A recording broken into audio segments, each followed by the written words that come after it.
And we take a look at business news.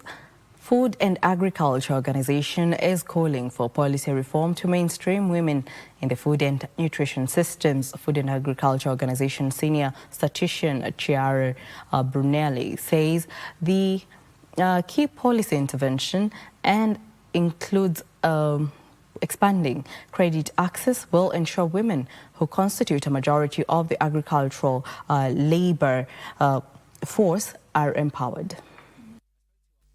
The Food and Agriculture Organization says empowering women in agriculture could potentially raise incomes for 58 million people in the East African region, strengthen the food system and improve nutrition. In this tool we have put together the women's empowerment metric developed by IFPRI, and Agnes will talk about it, with the minimum dietary diversity for women. We have combined these two measures into one questionnaire, and we have administered this questionnaire to randomly selected individuals within agricultural households. So the scope of the tool is measuring empowerment from one end, so women's ability to make choices and influence their lives, and on the other hand also the variety of diet that they eat.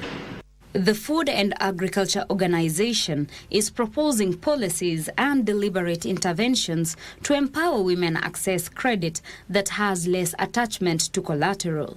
Credit access continues to be a challenge, and so I think there's been a lot of progress in developing ways for women to access credit without collateral through group-based programs. But I actually think that what's more important and what is captured by the instrument is not only credit but also financial services that enable women to save and to control their savings. Because it's not good for women only to know how to borrow. They also need to be able to accumulate savings and to invest that savings into assets which they can themselves control. Brunelli is challenging women to save a portion of their earnings to increase their credit worthiness. Women are definitely more vulnerable than men from different points of view in terms of decision making, but also in terms of access to food. So what we want to do is to quantify somehow the status of women vis-à-vis men, be able to compare these two groups and make sure that policymakers have access to empiric findings.